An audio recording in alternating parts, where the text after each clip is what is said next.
Hey there, how's everyone doing today? Today we're going to be looking at the SPB167. Again, the number SPB167. This is one of the new Presages that just came out. It's very exciting.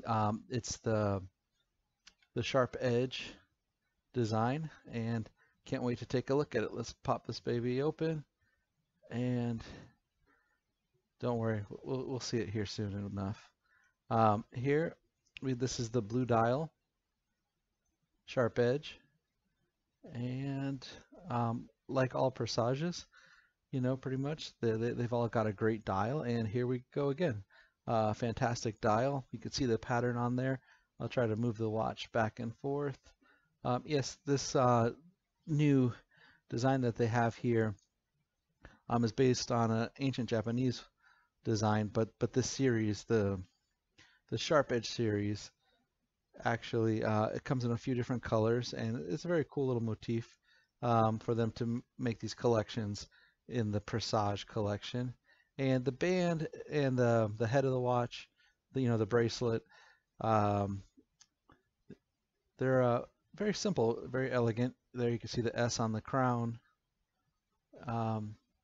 Just clean, nice. The band feels heavy. It's nice. It's got some nice weight to it. And if you look at it in the pictures, it doesn't look like much, but again, like a lot of Seiko's watches this year, they're just pretty impressive once you get the chance to look at them in person and to hold them. So if you've got a shop nearby you, I'd advise to check it out, because it's something to look at. I'm moving it around here a lot, the dial, so you could just see the intricacy of that straight edge or sharp edge dial.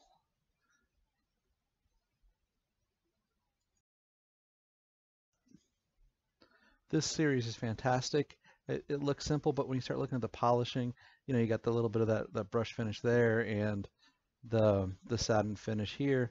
It's really sharp looking. It looks much better in person, as I said before.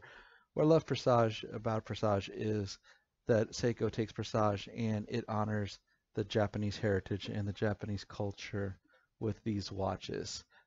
Superb craftsmanship, everything from the Urushi dial, the Arita porcelain. This is really cool, and this is their newest series, the Sharp Edge series here. It's based on a pattern. It's an ancient Japanese pattern, and what this ancient Japanese pattern is actually a pattern of a hemp leaf,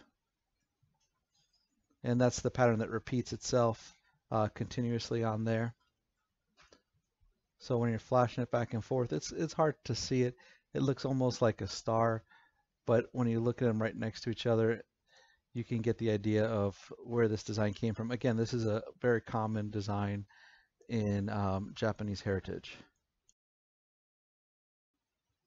So this series is dedicated to conveying the true essence of Japanese aesthetics and craftsmanship. This design, the hemp pattern, the hemp leaf pattern design, like I said, it's been around for a while, and it's a symbol of growth and prosperity. It came from the Heian period, which is 794 to 1185 AD, and this particular pattern, they would often give it to newborn babies a lot, and just to wish them healthy growth and prosperity. So it's a very cool design that they picked for the dial. The cases, the way they angled everything, it highlights the stainless steel, and it's also very modern if you look at it, the casing, everything. So it's taking that old Japanese heritage and bringing it into modern times, and this Sharp Edge series is really cool in doing that. And it looks different than a lot of the other Presages, which is nice. It's not just another enamel dial. They did great with the porcelain before and the Urushi, but this is really cool. And for those of you that just like a simple, clean looking dress watch, these are the perfect ones for you. So here you can see the watch on my wrist. It's a little big for a dress watch, but it's really comfortable. The lugs, the way they curve down, Seiko does a great job at taking larger cases and fitting it in, but it's not really too big. It's 39.3 millimeters, so just under the 40 millimeter mark. And I think that makes a good dress watch size. You know, you have a lot of purists out there that want the smaller case sizes for dress watches and everything, but I think this one's nice because it's dressy, but it's got a slightly sporty look to it. You could wear it, look great with a suit. It also look good with shorts and stuff. So very cool. Again, the case size is 39.3, and you can see it there here in the dark. It's got some good lume. I wasn't expecting it with the dress watch, but easy to read. The case and the bracelet are stainless steel with the new super hard coating. I'd like to take this chance to thank you all for taking the time to watch this video. I appreciate it, and I'd like y'all to have a good one. Thank you.